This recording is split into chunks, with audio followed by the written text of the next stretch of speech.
very informative. Now we'll go to Taras Kochno online for the Rehabilitation and Mental Health, again, specifically about post-traumatic stress disorder resulting in post-traumatic injuries.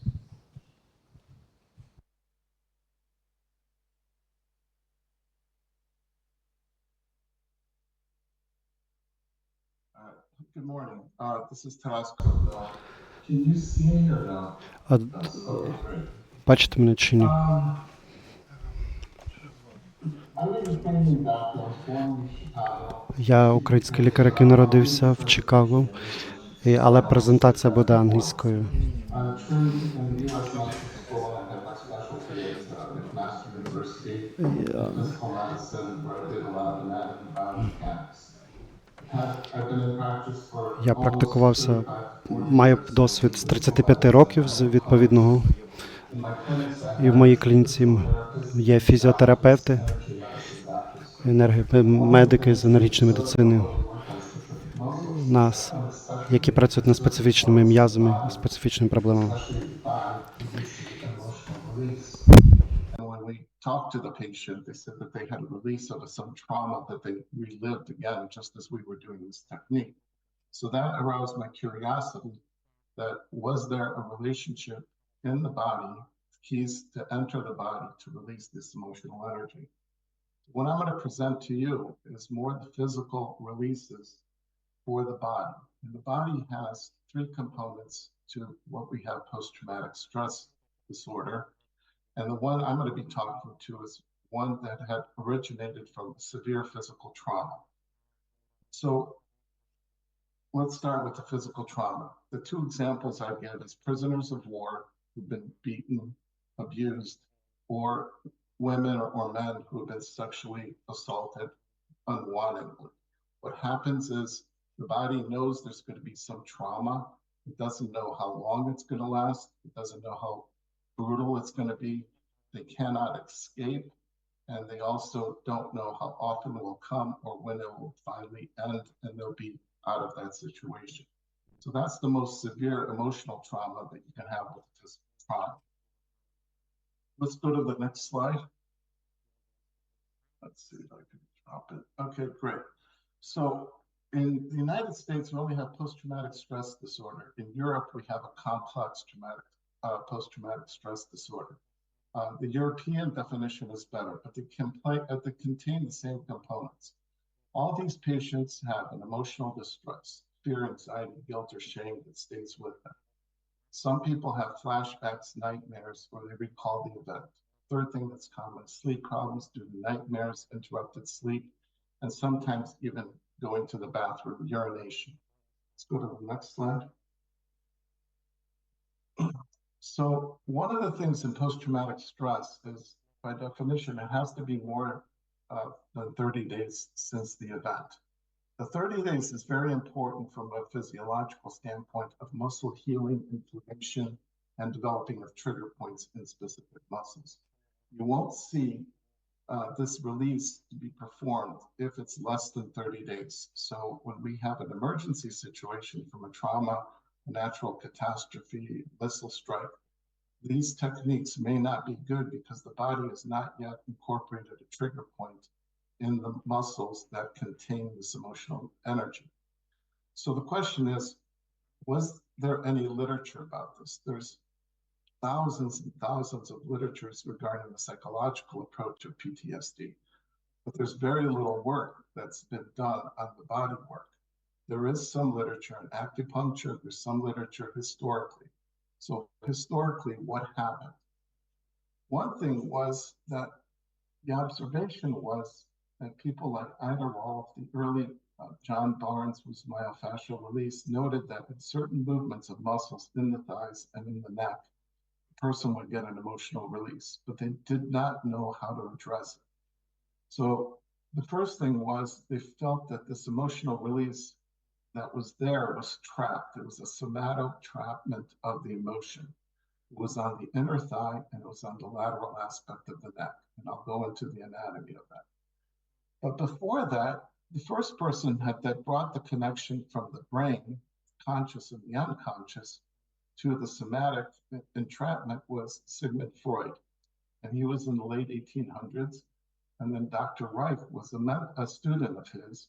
And Dr. Reich felt that he needed to focus on releasing it. So he started doing some stretching of muscles in the vertical plane. And he found a consistency that when he released the pelvis and the thigh, that it released this range of energy. And he was hoping to try to release it while working on the conscious and the unconscious. Another student of Reich, who was a lawyer and he wanted to be a doctor, and he opened up a clinic in New York, also wanted to study the effects of stretching, Rolfing, and he added to the contribution that the lateral neck muscles, somewhere up by the skull, if you release them, release tears. It was emotional release of people crying about the event. Because some of the individuals hold it within and they don't cry. Let's go to the next slide.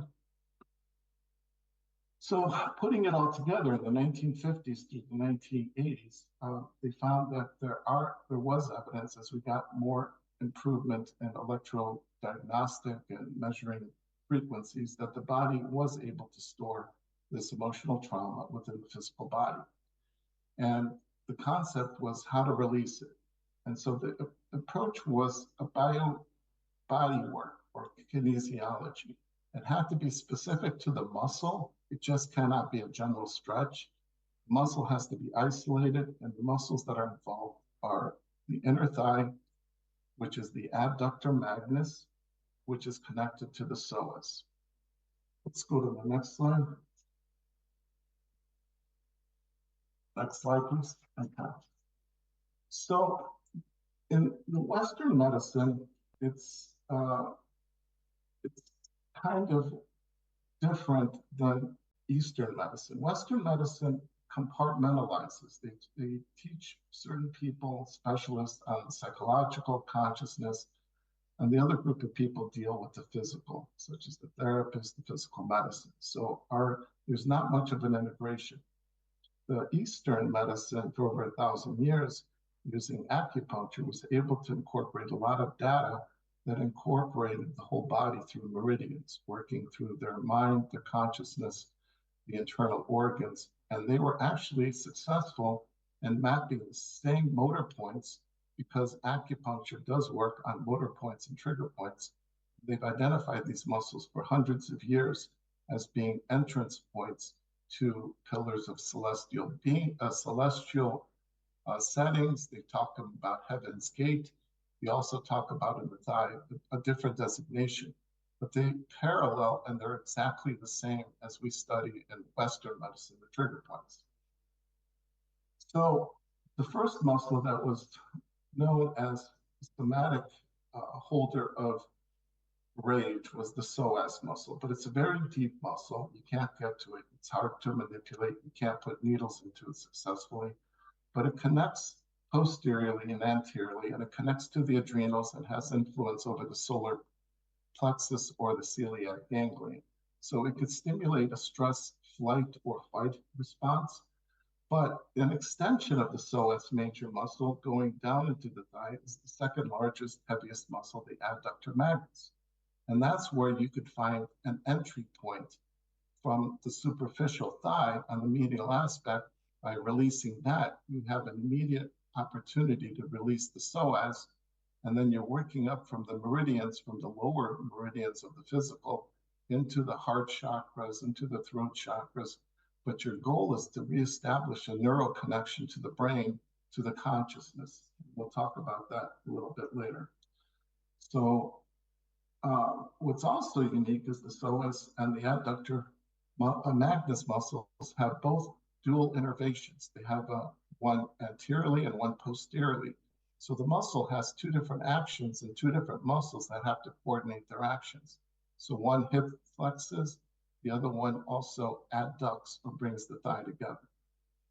So can we go to the anatomy attachment slides? Or no, it's the other email of the photos of the slides. All right, so maybe we can't.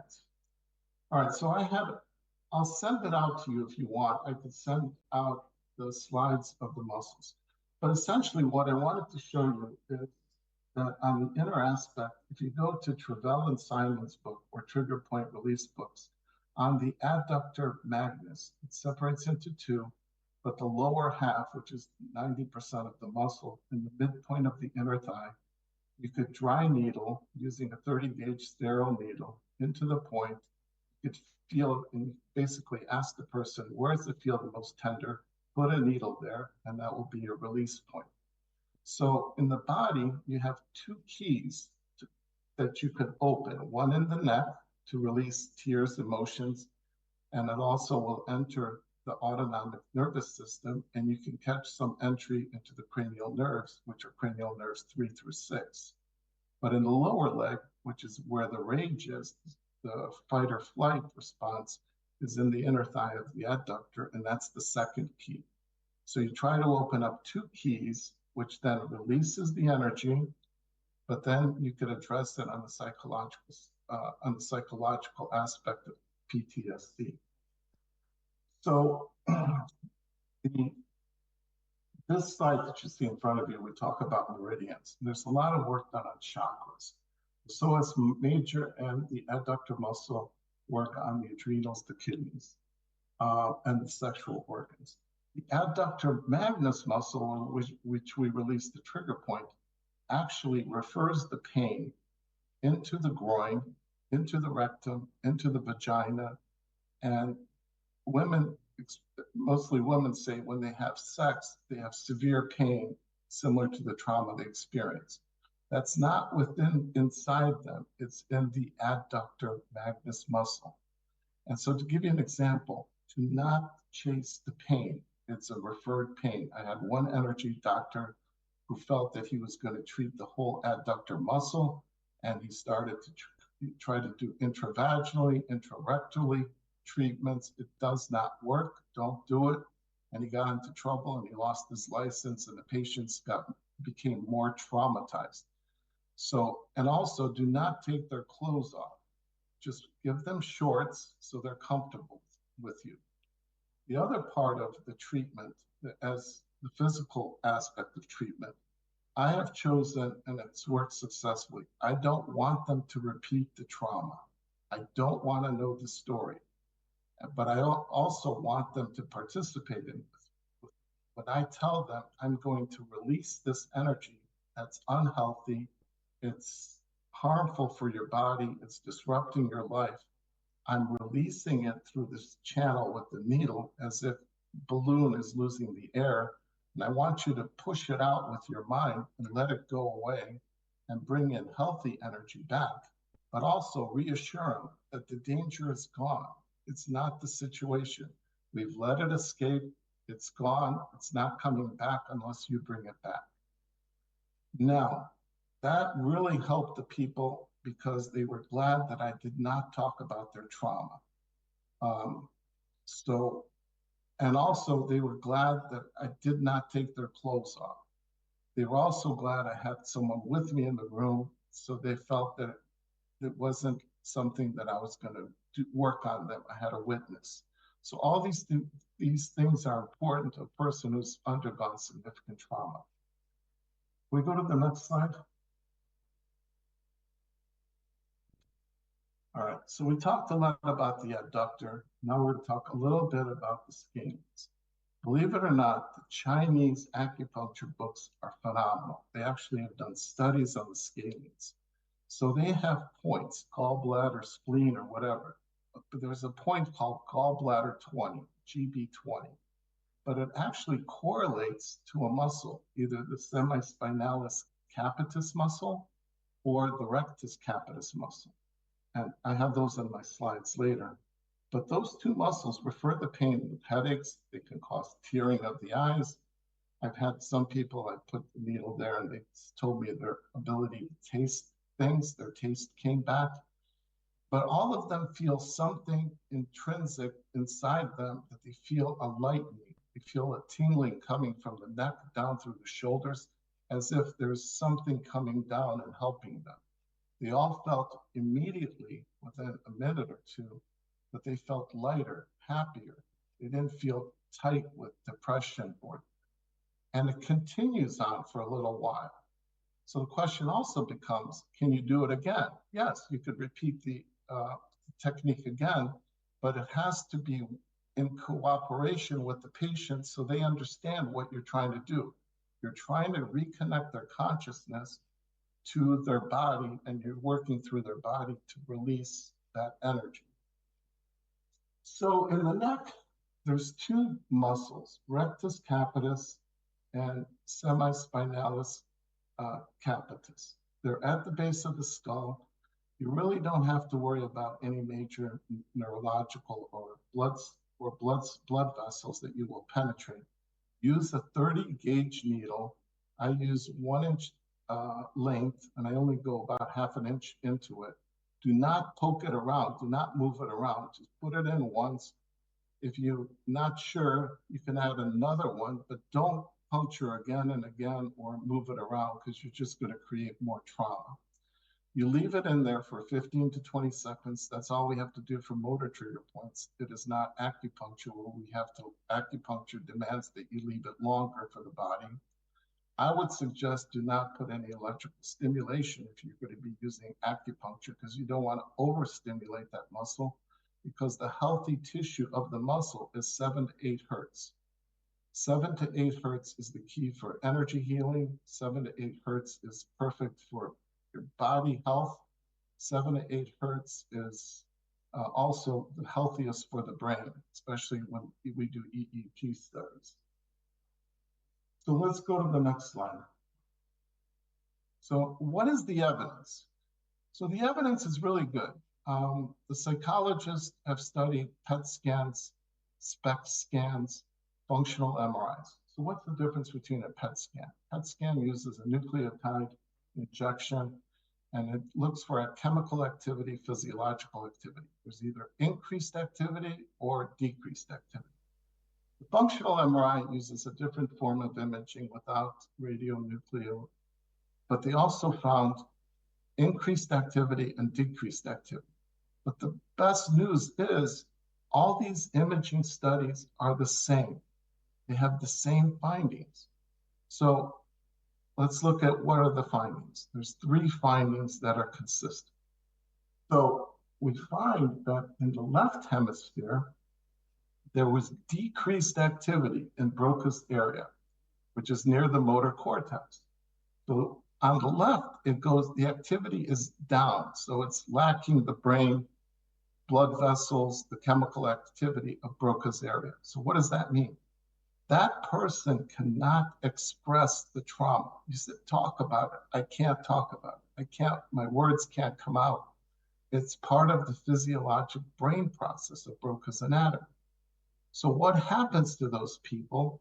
Think of it. If it's the left hemisphere of the brain, it's the right leg and the right neck of the body. So when I look at the adductor muscle trigger point, I push on the right side, which would be the left Broca, and they're very painful. My conclusion is you've had trauma, but you are not talking about it. You can't talk about it. This is something you have not shared with someone. And that's the worst one, is to have the one that they cannot express. So let's look at the right side. So what do we see on the right side? We see the limbic system, but we see it specific in the right amygdala. And the amygdala is where it processes all the traumatic emotions. And it also sets up a flight or fight response. So what happens in the amygdala? We have increased activity. So it's overact. So they're always in a state of worry, a state of agitation, a state of fear, a state of uncertainty. They don't know whether to run or not. They're always on guard.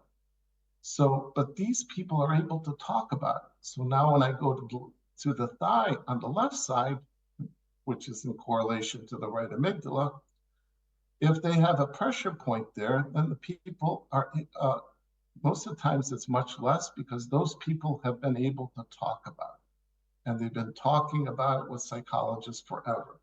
And that's the one thing they really don't want to talk to a new person is to relive the experience again, because over and over, it just gives them memory. So The other thing in the right side of the brain is we have less activity, physiologic activity in the back of the brain, the visual cortex. So it's only the right visual cortex. So what does that tell you? That gives you evidence that these people suffer from visual flashes, like epilepsy of flashbacks, the epilepsy flashbacks of nightmares in their sleep. So in this form, there's a technique called EMDR. It's a treatment used where you track the eyes back and forth to desensitize the eyes. So it makes sense to desensitize an area that is too active. So for some people, it works, but it's not going to work for a person who's more on Broca's where they have not been expressing it. So EMDR is very effective when used properly because it's already been seen in the brain on the PET scans and on the functional MRIs. All right, let's just try to wrap it up. Let's go to the next slide. All right, so final thoughts.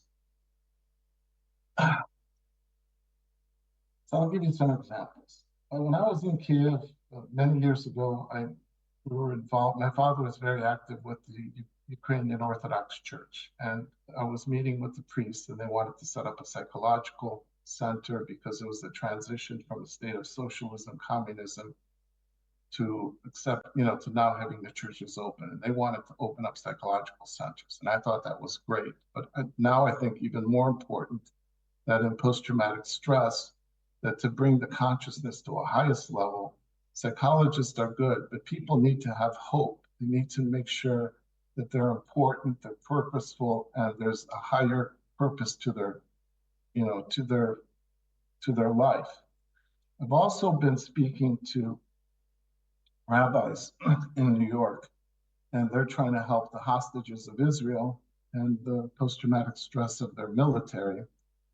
And we were discussing that in part of the treatment, as you release the physical, to have some spiritual person, like a rabbi there, that would reassure them that there's a connection to the higher consciousness. Again, it goes up the meridians. I'm opening up the channel from the adductor muscle of the thigh. I'm opening up the chakra of the sexual organs. I'm going up to the psoas. I'm opening up the meridian, the chakra of the adrenals. That also extends into the stomach, the heart chakras, and then I'm going to the throat chakra by doing the lateral neck. And all of a sudden, I'm coming to the pineal gland, to the crown chakra. And that's the one thing I think is also, I'm putting it here for a spiritual aspect. Crown chakra is important because that's the release and the connection to the higher being that would allow healing in the consciousness.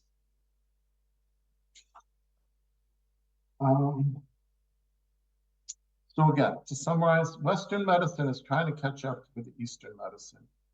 If you want to look real quick, great studies on post-traumatic stress in animals using mostly the neck muscles. I don't see much literature on the thigh. The thigh is extremely important in sexual trauma, that you release the adductor and you could release both sides.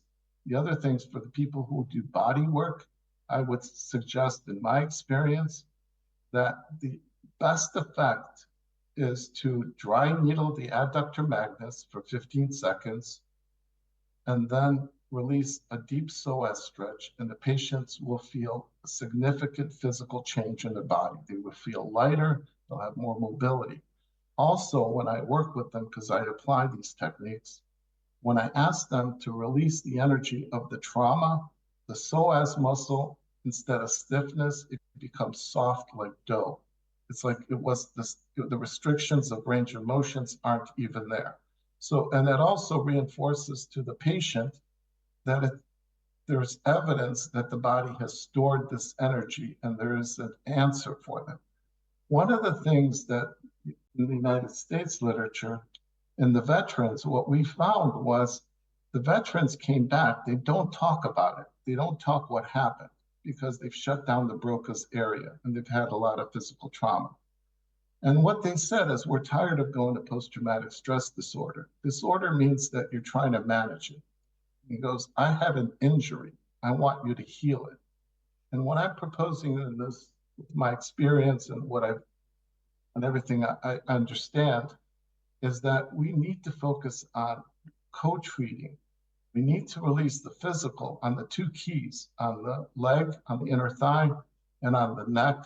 And then we can approach the higher consciousness as well as restore the physiological balance in both hemispheres. And I think that would be the best success we can do in a short period of time for these people who have survived these traumas.